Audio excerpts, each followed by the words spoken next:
అందరికీ నమస్కారం. ఈరోజు కథ ఏంటో విందామా? ఉదయం 8 గంటలయింది. ఎప్పుడూ తెల్లవారుజామునే లేచే నాన్న ఇంకా లేవలేదేంటి? ఒంట్లో ఏమైనా బాగోలేదా? రాత్రి బాగానే ఉన్నాడే, గదిలో చప్పుడు ఏమీ లేదు అనుకుంటూ తండ్రి రాఘవయ్య గదిలోకి అడుగుపెట్టిన వెంకట్కి రాఘవయ్య గారు ఇంకా దుప్పటి ముసుగులోనే ఉండడం చూసి దుప్పటి తీసి ఒంటి మీద చెయ్యి వేశాడు. ఒళ్ళు వేడిగా ఉంది, కాలిపోతోంది. వెంటనే నాన్న థర్మామీటర్ నోట్లో పెట్టుకో అంటూ కంగారుగా రాఘవయ్య గారిని లేపి థర్మామీటర్ నోట్లో పెట్టాడు. 102 జ్వరం. ఏమైంది నాన్న అంటూ కంగారుగా అడిగాడు. ఏమీ లేదురా, ఈ మధ్య రోజు ఎండకి తట్టుకోలేక రాత్రి పగలు ఏసీ వేసుకుని పడుకుంటున్నాను కదా, కాస్త జలుబు చేసి జ్వరం వచ్చింది. నాకు ఏసీ పడదు కదా, నేను మొహం కడుక్కొని వస్తానంటూ బాత్రూంలోకి వెళ్ళాడు రాఘవయ్య. వెంకట్కి చిన్నతనం నుంచి కంగారు ఎక్కువ, భయం. ప్రతి చిన్న విషయానికి భయపడుతూ ఉంటాడు. పైగా రాఘవయ్య గారికి ఒక్కడే కొడుకు వెంకట్. తల్లిపోయిన దగ్గర నుంచి తండ్రిని చంటి పిల్లాడిలా చూసుకుంటాడు. అయిన దానికి కాని దానికి డాక్టర్ దగ్గరికి బలవంతంగా తీసుకుపోతుంటాడు రాఘవయ్య గారిని. మామయ్య గారు ఇప్పుడు ఎలా ఉందండి అంటూ కాఫీ కప్పుతో గదిలోకి అడుగుపెట్టిన వెంకట్ భార్య రాధ రాఘవయ్య గారిని అడిగింది. మామూలు జ్వరమే, కంగారు పడాల్సిన పని లేదు. వీడికి వెంకట్కి అన్ని కంగారు ఎక్కువ అంటూ కోడలు అందించిన కాఫీ కప్పు తీసుకొని కాఫీ తాగి టాబ్లెట్ వేసుకున్నాడు.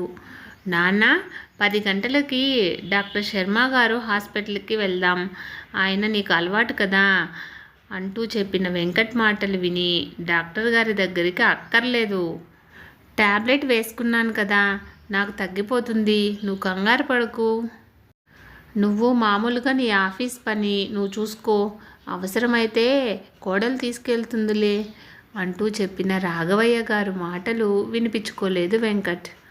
లేదు నాన్న, ఈరోజు నేను సెలవు పెట్టేశాను అంటూ చెప్పిన వెంకట్ మాటలకి రాఘవయ్య గారు ఇంకేమీ మాట్లాడలేక ఊరుకున్నాడు.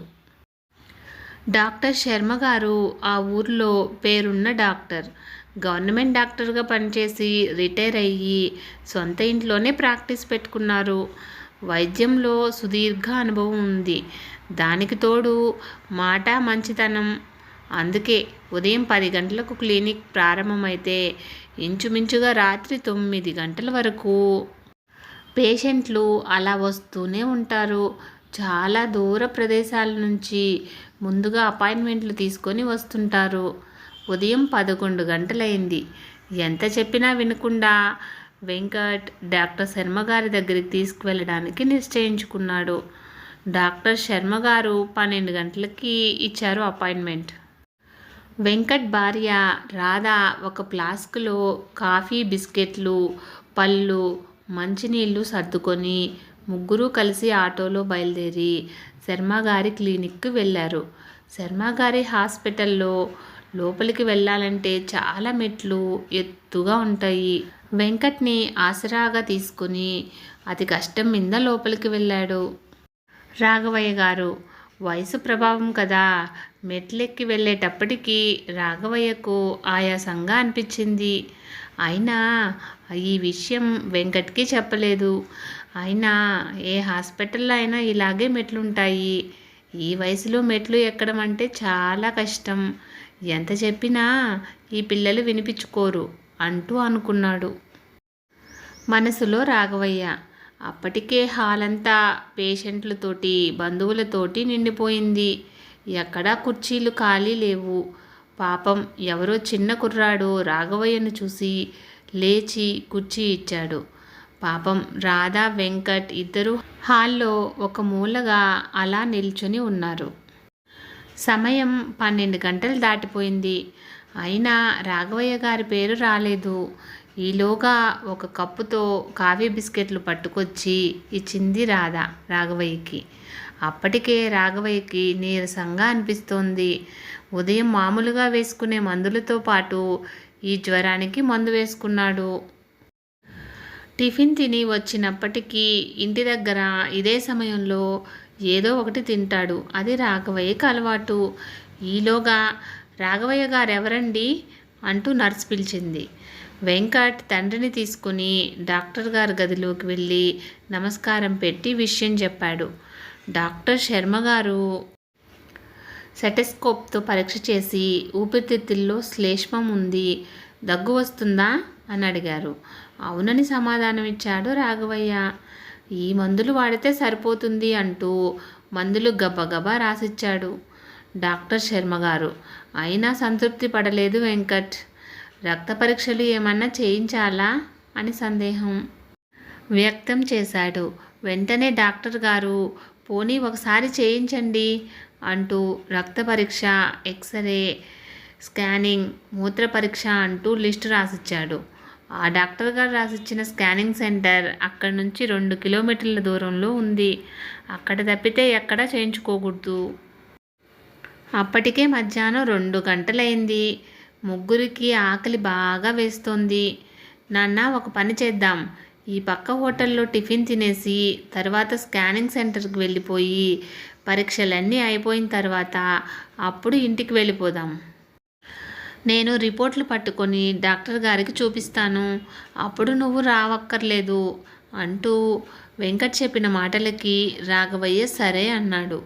ఉదయం నుంచి జ్వరం ఎక్కువగా ఉండడం వల్ల బాగా నీరసంగా ఉంది.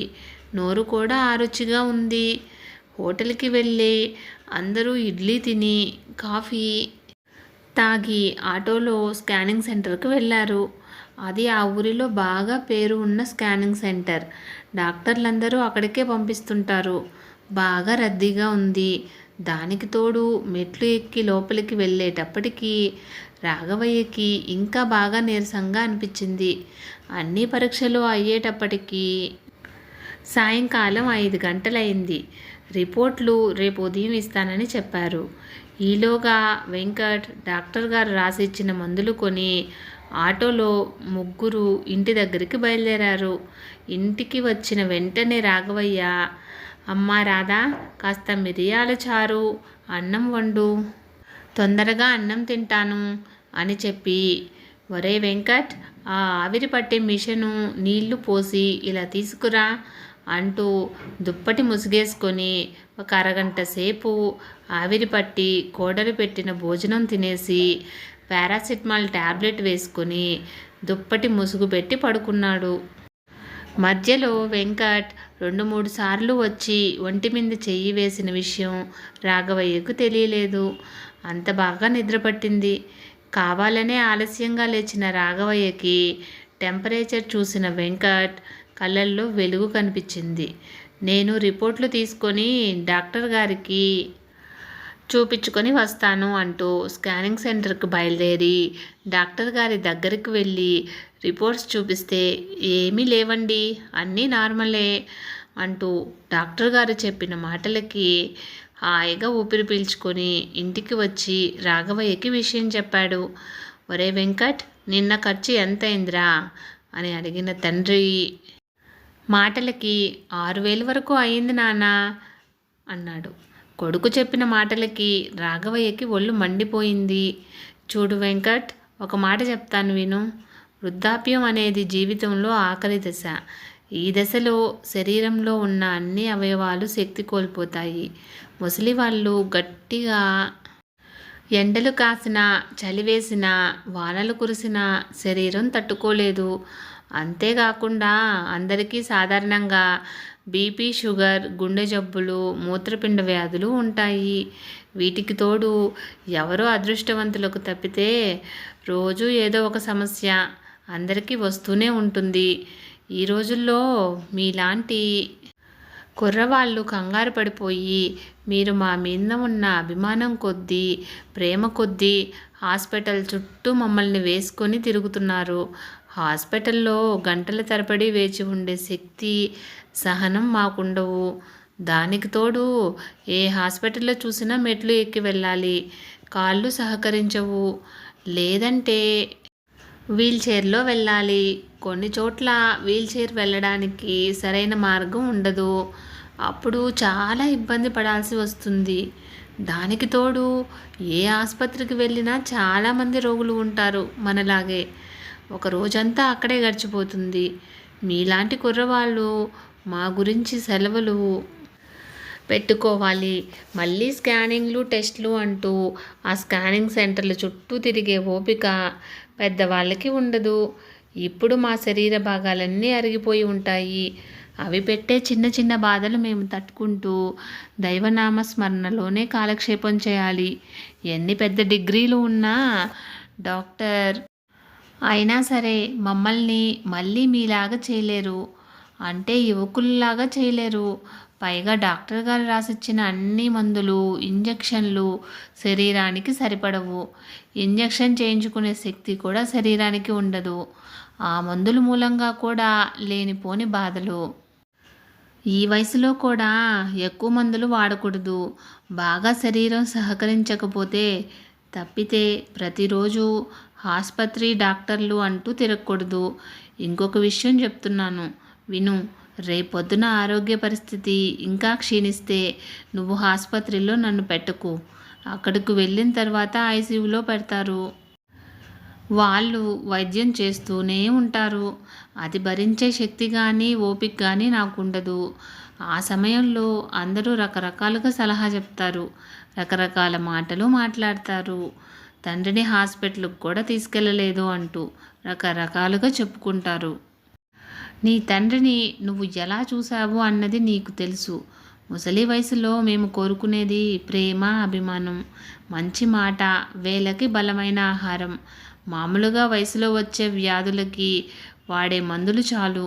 అంతేగాని కనపడని ప్రతి ఆసుపత్రికి, శరీరంలో ప్రతి అవయవానికి వైద్యం కోసం పరుగులు పెట్టడం నాకు ఇష్టం లేదు. నాకు ఇంట్లో ఉంటేనే ఆనందంగా ఉంటుంది. నేను కట్టుకున్న ఇల్లు, నాకు ఇదే హాయి. పైగా నేను బ్రతికినంత కాలం నీ దగ్గరే హాయిగా ఉండాలన్నదే నా కోరిక. నాకున్న వ్యాధులకి సామాన్య వైద్యం చేయించుకుంటూ కాలక్షేపం చేస్తాను. అంతేగాని ఆ ఆసుపత్రులు డాక్టర్ల వైద్యం నాకొద్దు అంటూ చెప్పాడు రాఘవయ్య. అది అనుభవం ఉన్న తండ్రి చెప్పిన మాటల్లో నిజం లేకపోలేదు అనిపించింది వెంకట్కి. ఫ్రెండ్స్, ఇలాంటి మరిన్ని వీడియోస్ కోసం సన్ పాజిటివ్ థాట్స్ ఛానల్ను సబ్స్క్రైబ్ చేసుకొని సపోర్ట్ చేయండి. వీడియో నచ్చితే లైక్ చేసి షేర్ చేయండి.